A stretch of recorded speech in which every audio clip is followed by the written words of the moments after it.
Renee, would you like to lead us off? Hi, my name is Renee Hibert. I'm a program manager for the Community Housing Transformation Center. We provide funding for, in a nutshell, capacity building, and tenancy is another type of funding we have that I think we're going to talk about later, right? Based on the agenda. Yeah. Glad to be here. Happy to meet all of you, and I look forward to hearing more about your projects. I live in Moncton, New Brunswick, so I'm a Maritimer. Okay. We're based in Montreal. I have to say that I'm from the Maritimes. Duly noted. We also have Adrian here. Yeah, hi everybody. Very nice to meet you. I'm Adrian Mason. I work for the province in the Department of Municipal Affairs and Housing. My position is I'm Director of Housing Development and Partnerships, and I essentially oversee all program areas that help and support the generation of new affordable housing supply anywhere in the province. That could be anything from capacity building and seed funding through to main project funding, and I think we'll probably talk a bit more about that as we go along. Excellent. Marina, do you want to jump in? Sure. So hi, everyone. My name is Marina Slutsky. I'm a specialist on the outreach team at CMHC. I'm not a Maritimer, though, but please don't kick me out. I would still really like to stay. I am really happy to be back and to hear about the progress and the work that you've all been doing. I've been thinking about you guys and have been also kind of keeping some potential opportunities in the back of my head for some of the projects. So I'm excited to see where things are at. One of the roles that Jeremy and I play is to kind of connect different potential partners together. So I've been keeping that lens as I've been kind of going through my work. And so, yeah, I'm excited to see how we can help, and then also connect you to any funding opportunities and then any other kind of potential resources that you may need.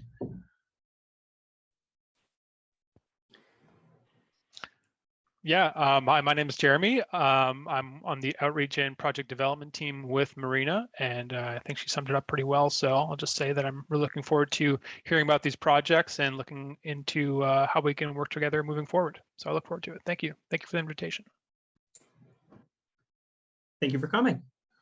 We are a pan-Canadian organization funded by the National Housing Strategy and CMHC.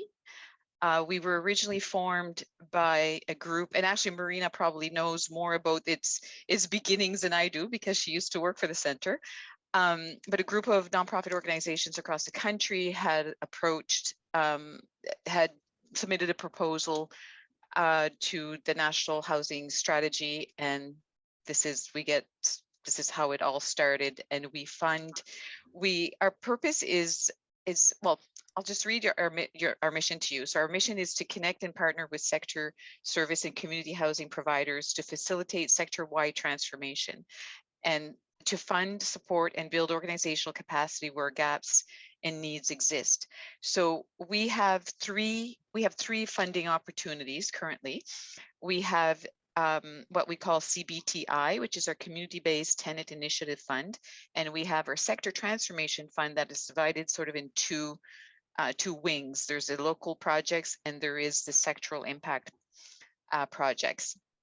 So we support, as our goal is to achieve greater capacity, fill needs in the community, ensure long-term viability of groups. Transformation is an important word for our organization. By transformation, we want to fund transformational projects. And by transformation, we mean something new or innovative for your organization. So change meaning it being sustainable, long-term, concrete, and far-reaching. Our three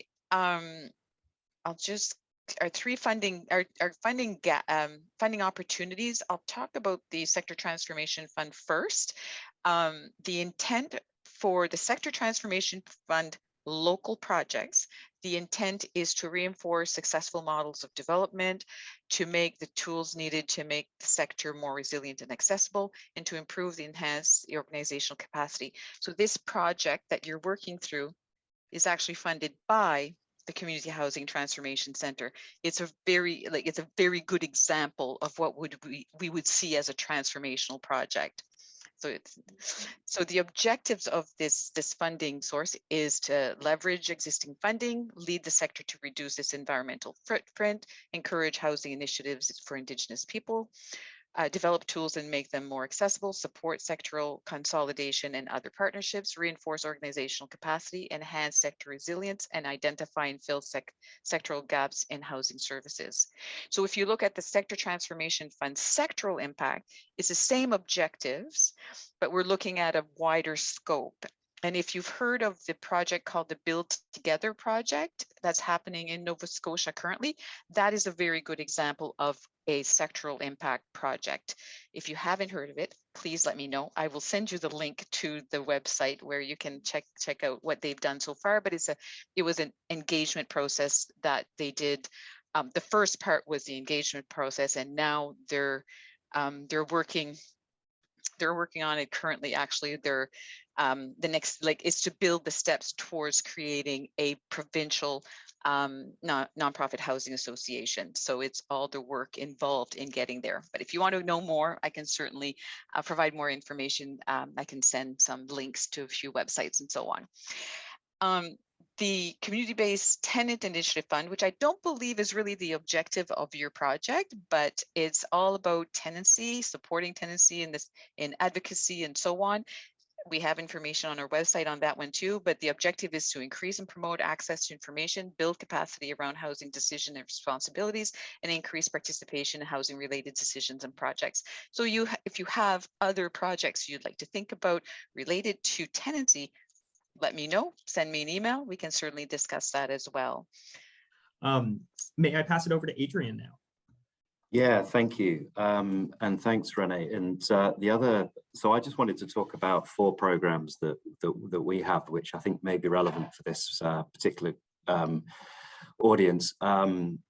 The first is a program which we'll be bringing in, and I'm looking at Renee as I say this, but I think middle of October we're aiming for, is the Community Housing Growth Fund, which will be delivered in conjunction with the Transformation Centre. So this is going to be a new program that's aimed purely at non-profit sector that will provide funding for things such as capacity building, sort of pre-development funding, so sometimes known as seed funding, but also things like innovation and research. So as I said, we're aiming for so I'm just bringing up my notes. We're aiming for sort of a launch in the fall, but that's a program that's well worth looking out for, and I'll share in a minute sort of where to find further information on that.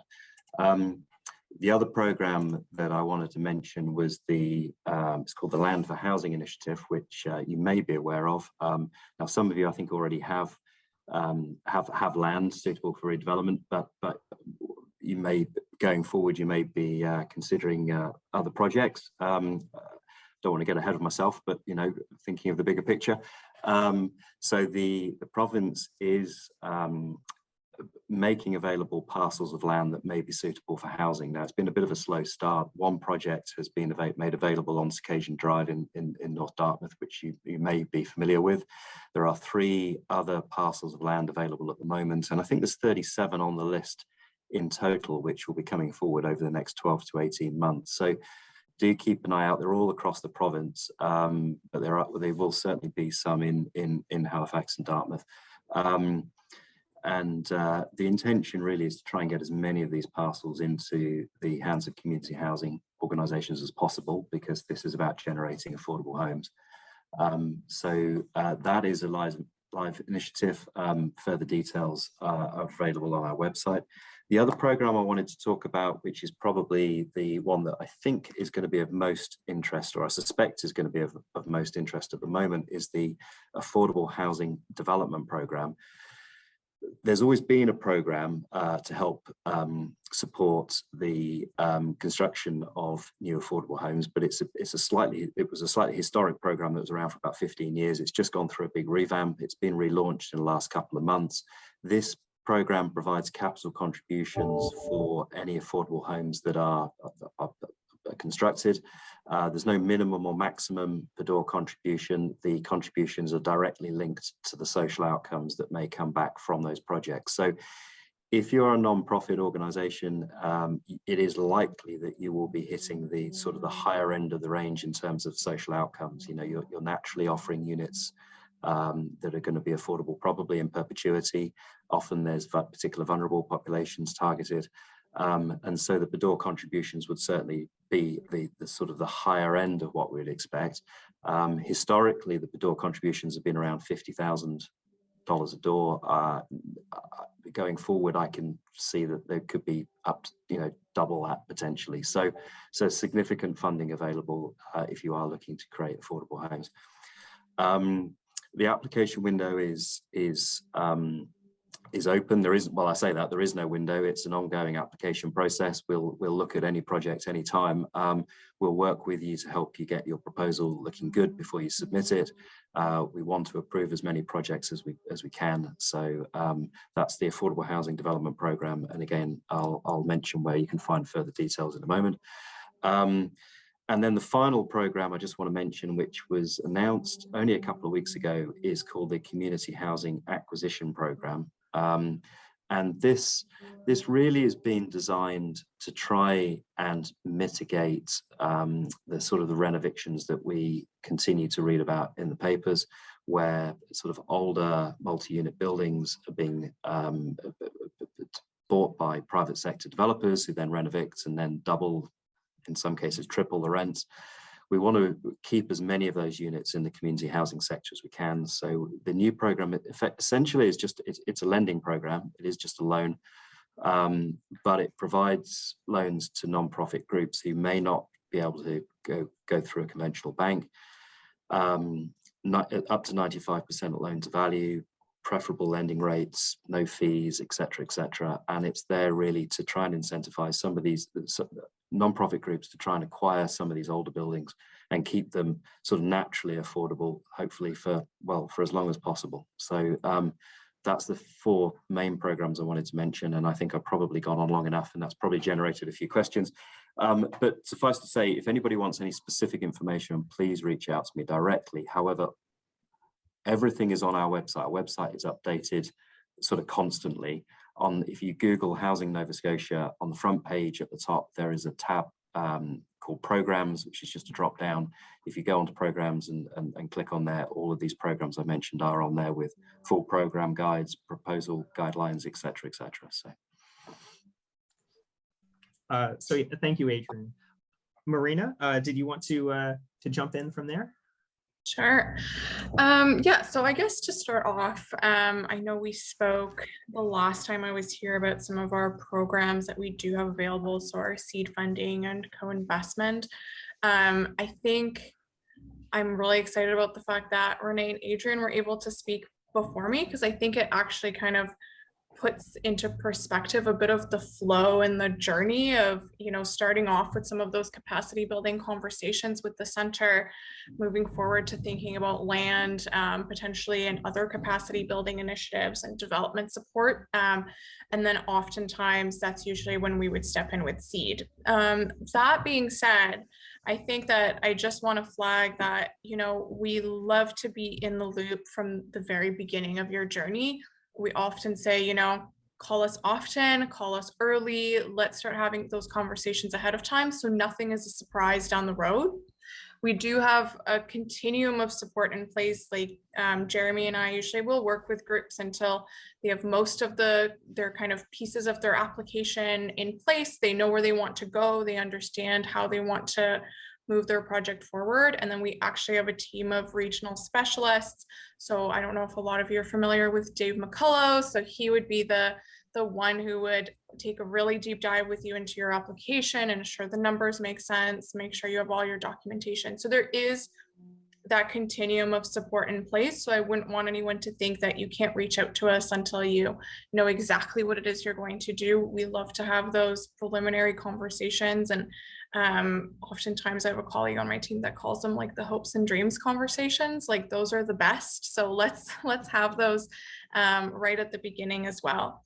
One of the other things I guess I would flag, because I am just operating under the assumption that, you know, folks know about seed and co-investment, but I'm happy to share that out as well. You know, I think that talking early allows us the need to pivot should new programs come about, right? I think that's an important piece as well. We know that new announcements are coming all the time, whether from the federal budget or whatever it might be. And so just continuing to work closely together and knowing exactly what it is you're hoping to do helps us to pivot should like a new program come around. And that way we're just able to be kind of flexible. So I think that's everything. Jeremy, I would invite you to jump in if I've forgotten anything. I think, sorry, the only other piece I would flag is that we do have lots of sort of resources and data and kind of guides in-house as well. So if there's something that you're kind of struggling with or you're not sure where to find, we're always happy to find the information and sort of share what we've got. But I'll stop talking, and Jeremy, feel free. Thanks, Maria. I think you summed it up well. Like that's kind of what we're here for. We're called Outreach and Project Development, so it kind of lets you know what we're looking to do in these communities. And I'm kind of new in this role, but from my understanding so far is there's a lot of interest from new parties in getting into the housing sphere because of these kinds of pressures we're seeing around the country. So looking forward to forging new partnerships and shepherding them through this process so that we can get affordable housing built. Great. Marina and Jeremy, thank you so much. The Affordable Housing Development Navigator, you know, us as our role in this initiative has been to conduct basically these three phases. Phase one, where I believe actually, Marina, we had you involved kind of at the tail end of phase one or around there. And the work plan that we've been following, for context, is its goal is building capacity within these organizations and for these organizations. The phase one was meeting with the community groups and their representatives, identifying who kind of our team is that we're going to be meeting with on a bi-weekly basis, sometimes once a month, but sometimes, you know, every 2 weeks. And to daylight some of the barriers, the assets, and the priorities that the groups have. So the goal is to create a bit of a foundational bedrock, a conceptual bedrock, so that as we move forward and as the groups move forward down the sometimes very weaving path of realizing a development, they have a good understanding of what their values are, how they can serve their, you know, what their mandate is going to be within this initiative and what kind of their goals are, as well as all of the groups collectively, as we all met together in the same sessions at this point. We were able to identify if one group maybe had a barrier and that was land or access to land. Another group maybe had the asset that was land. If one group had the barrier that was you know, time and commitment, the other group maybe had an asset that was a very dedicated volunteer or a dedicated board behind this initiative. So it was about sharing, sort of understanding where we're coming from so we could move forward with a bit more of a shared vision. The phase two was where Marcel would jump in, myself, I would jump in, and we were using digital tools a bit more in the architectural side of things and this planning side of things to use the characteristics of these groups, use the goals and the program requirements, the sites that they may have identified, and start to understand what sort of capacity there was on a specific site. So that was looking at whether a site had a corridor designation or was an ER2 zone. That will have a great impact on the potential or the opportunity for these groups to develop something. And what we ended up using were some of the tools that Marcel had created to fairly quickly parse through all the zoning and planning requirements and understand exactly what a maximum building envelope would be on a certain site. So can you only have 2 stories? What are your setbacks? What is your total square footage going to be? How many units may you be able to fit in something like that? The purpose of phase 2 was to understand the sites, understand the projects, and get a little bit into the conceptual design at that stage. Again, provided you have a good foundation, conceptual foundation of what you want to do and where you want to go, then it became a lot easier for the groups to work through these elements themselves and provide feedback to us as navigators for us to work into some of the graphics that you'll see in a moment. So that was an iterative sort of a process that involved a little bit of conceptual design. The phase 3, which we are just wrapping up right now, was about taking those documents, which we showed to you as context documents, or basically just slides, and using those to try and guide the narrative. So it's coming back to the phase 1. What do you want to do? Who do you want to provide the benefit to? While also realizing that projects require feasibility, they require financial understandings, and they require kind of a narrative. So how do we use the work that we've done in the past to turn into a transition after this initiative wraps up, which is going to be wrapping up basically in August. So we're just about there. Or us as navigators, we are wrapping up in August. So the purpose of this meeting very much is helping facilitate one of those outreaches, one of those transitionary moments, and get the conversations going using the work that has been, that these groups have come together and created or generated. So we did that phase 1. We were doing exercises the whole way along. And what we ended, this is just identifying some of those priorities, barriers, and assets. And we've been tracking this the whole way along so that we have a bit of a roadmap of where we've come from, as well as using other tools. So this is a little sort of task tracker of where we are at for various elements that would be important in having in a narrative later on. So your hook, maybe a project charter, a list of programs, business feasibility, zoning envelope, that being refined, and then maybe even a concept design. So we've been trying to get through this with all the various groups, and some of them have gone quite far with this. Some of it have been iterating as much as they can, but the goal has been to move forward, build the capacity and the understanding within organizations, and have a project at the end of the day that at the very least can be changed and worked on, rather than starting from scratch and just saying, well, we want to build affordable housing. Now we have an understanding of a site, a number of units, size, these various elements.